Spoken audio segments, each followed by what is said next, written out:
What's up, JEFusion fans? This is Philip and welcome back to another video. So, let's talk about Kamen Rider Zeztz episode 25. So, basically, we're at the start of another story arc. But it's not just like like an actual new start of a storyline, because we're actually experiencing a reset, okay? So, I have mentioned before, probably, way back before Kamen Rider Zeztz had started, like, they have probably taken inspiration from the movie Inception, where they solve problems by entering people's dreams. Basically, that's the gist of it. And now, episode 5, we're going full on Inception. Like a dream within a dream. Mind blown. Yeah. So, anyways, I'm going to talk about some details in this video that are probably going to be spoilers. So, just to be safe, I recommend that you guys watch episode 25, catch up on the latest episodes before, coming back to this video. As always, you know, other than that, otherwise, just enjoy. So, anyways, let's start. So, Baku, we start with Baku waking up in the same hospital room that he was in episode 1. And, of course, Minami's there. And, yes, this is a repeat of episode 1, in a way. So, Minami reminds him that he was in a car accident, basically the same event that, led him into that same hospital back in episode 1. So again, we are in this time reset, like I've said. However, again, Baku wakes up, so he already has the Zeztz driver, he has his, phone, but he also has the dual mare capsim. Okay, so so this is quite interesting because, again, so what happens is, so Baku wakes up. Not only does he have this, not only does he have the Zets driver, he has the Physicum, of course. He basically has all of the other capsims that he had. Again, most notably the dual mare, the Catastrum form. So he already has that as well. So Baku rushes out of his room, goes back home, and enters his secret base. So yes, it's still there. So he finds Zero and, basically confronts him. Like, he is glad that Zero is back, but the moment Zero tries to, uh, get the capsims, like, basically Zero says, like, I've never seen this capsim before. So he was specifically talking about the dual mare capsim. So, like, uh, he doesn't remember giving Baku, capsims other than the Physicum form, because again, it was the first capsim that he gave Baku. So at that point, he doesn't have the the lightning capsim just yet, especially the lightning capsim, the boost capsim. So he doesn't have those yet. So again, it made Zero wonder where Baku got those. Again, especially the dual mare, because it's definitely the most striking, or you know, definitely the one that would make Zero scratch his head and wonder, like, where did that come from. But nonetheless, when Zero tries to, like, I'm gonna keep these captions. When that happens, like, Baku says, like, no, stop, and everything flashes back. How he was betrayed by Code and tells Zero to GTFO. So basically, Zero goes through a different door. Like, okay, fine, I'm getting out of here. Calmly though. So he goes through a door, which is basically like his, I don't know, doorway to Code, and Baku seals that door shut. Okay, so he's able to do that.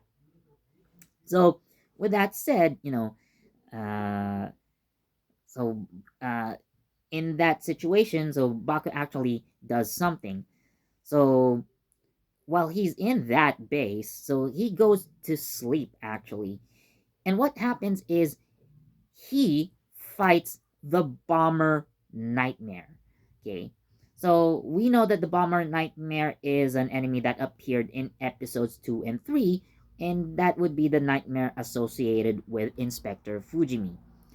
Now, in the first encounter with the Bomber Nightmare back in episode 3, so that's when Baku defeats him.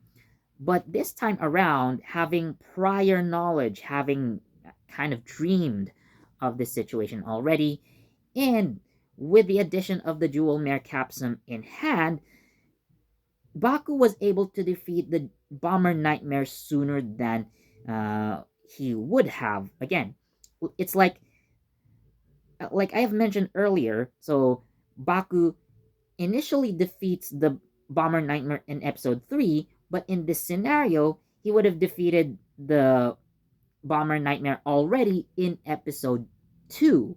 So again, we have this we also have this like butterfly effect coming into play here. Um, and ironically, since you know, every time Baku defeats a nightmare, some sort of like butterfly comes out of whoever he's saving, and that kind of happens. So it does happen with Inspector Fujimi. So yes, he is able to eliminate the bomber nightmare before it was able to cross over into the real world, you know. And this does have effects again with this butterfly effect. So in this, I guess, new timeline, so because the bomber nightmare was not able to cross over into the real world, Baku prevents the spread of, I would call it like the nightmare virus. So this prevents a lot of people from being prone to having nightmares, the kind of nightmares that Kamen Rider Zeztz would have to deal with.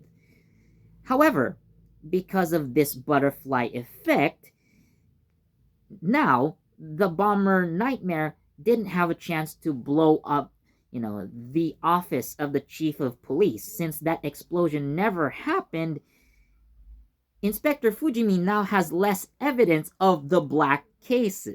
So the chief of police still doesn't believe him in this new timeline, and therefore he's still considered a nut job. Okay.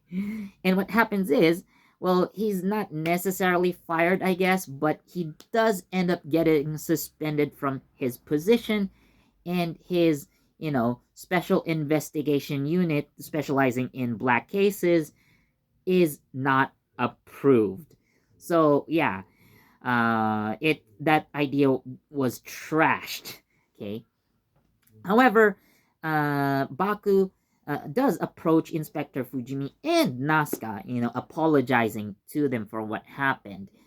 He does casually bring up, Kensei and Kureha, to Inspector Fujimi and Nazca, respectively.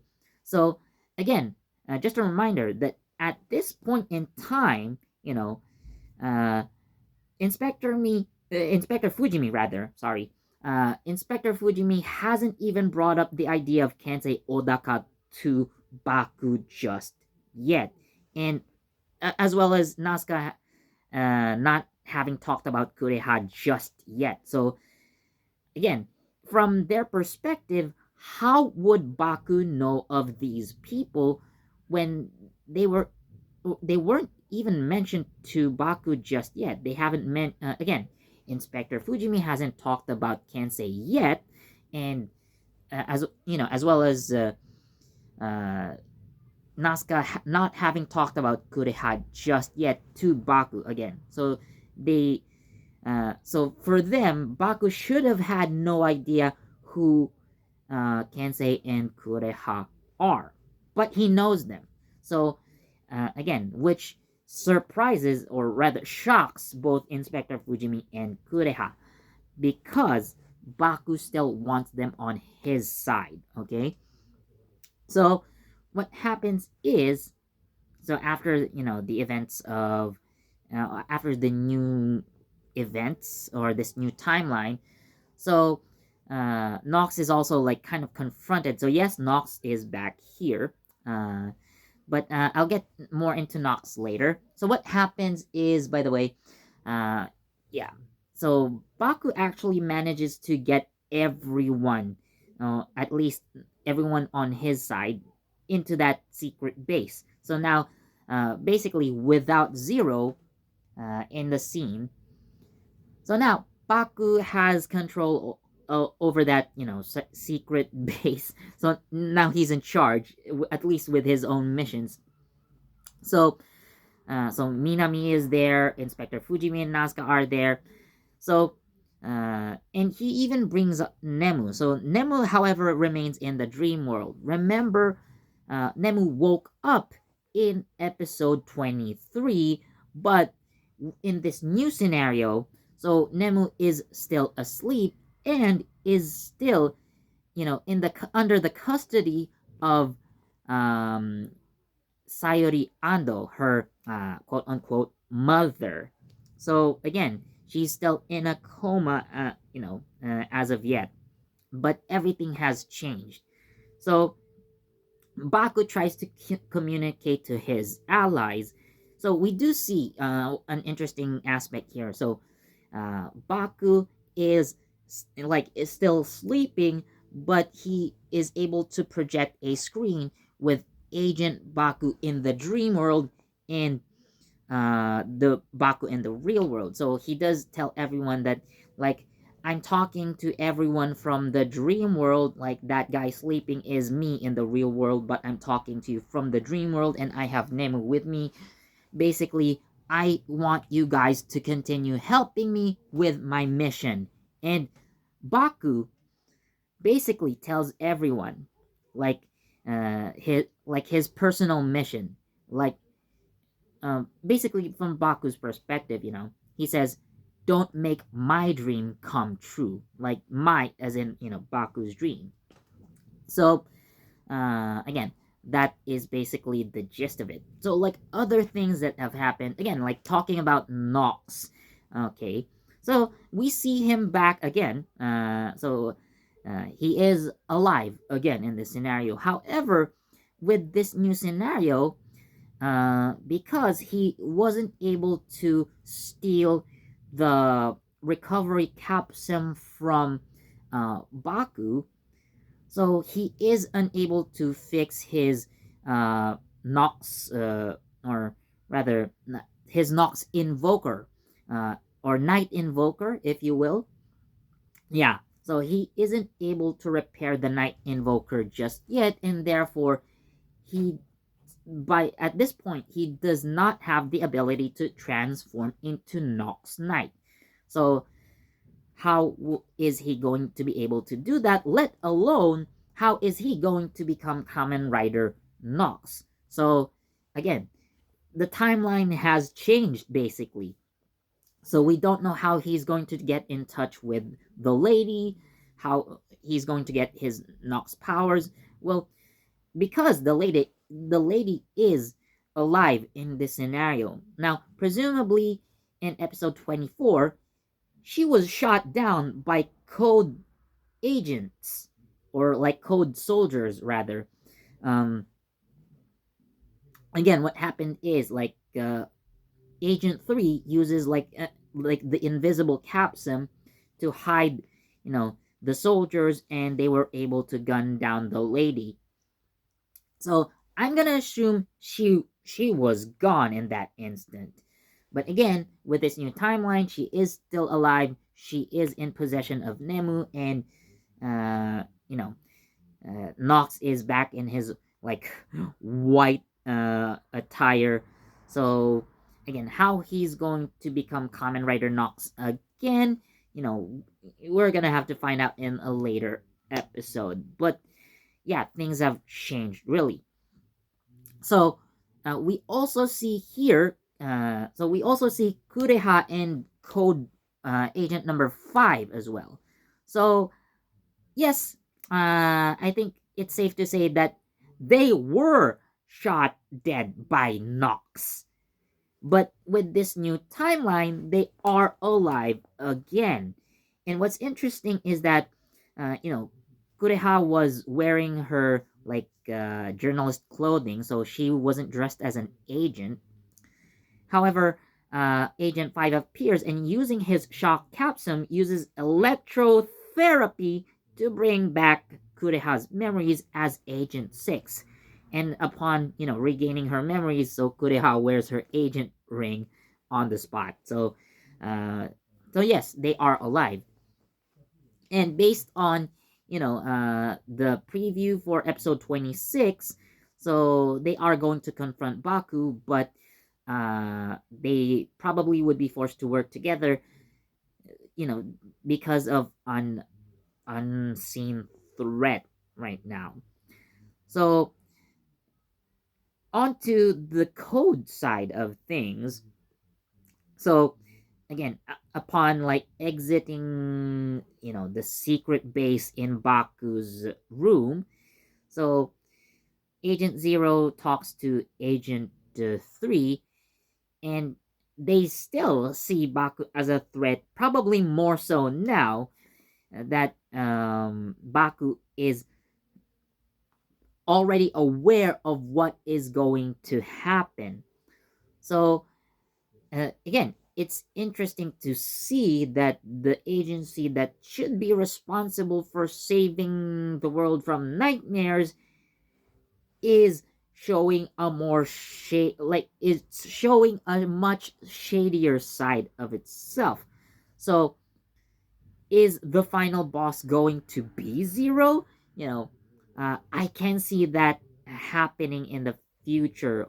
um we do see the introduction, at least in the preview for episode 26. So yes, Kamen Rider Dawn is coming soon, and I have mentioned in a previous video that there's a possibility that Kamen Rider Dawn is the still missing Agent 1. But that's just my personal theory. So, again, I could see not necessarily Lord 3 becoming a Kamen Rider, but I can see him getting a power up as Lord 3. Like, still a pseudo rider, but, with a step up. And I wouldn't be surprised if Zero turns into a Kamen Rider, much later on. And, you know, I'm still thinking that he is, potentially the final boss, which is really interesting to see, in my opinion. But what you guys think? So, yeah, again, we are at the start of a new season, a start of a new story arc for Baku, and, you know, he is now facing the possibility of a different future.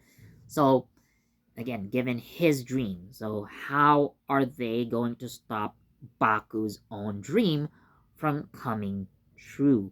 So, what do you guys think? Let me know down in the comment section. And as always, thanks for watching. And as I would always say, please do leave a like, comment, share, subscribe, and don't forget that notification bell so you get the latest from JEFusion. This has been Philip, and I'll see you in the next video. Almost forgot, by the way. I'm giving Kamen Rider Zeztz episode 25 a 5 out of 5. Again, mind-blowing revelations, a brand new timeline basically, and potentially new stories for the characters that we've known so far. And I'm just excited, how Toei is going to, pull its strings and create a new story for Kamen Rider Zeztz basically. And we also have, by the way, a new theme song coming up. So it's been like years, and the last time like a Kamen Rider actually changed like an opening theme song was way back in Kamen Rider Hibiki. Yeah, so Kamen Rider Hibiki had like two distinct theme songs. So I'm hoping that we could see like in the opening credits from episode 26. So anyways, that's all for this video. Again, thank you so much for watching and see you next time.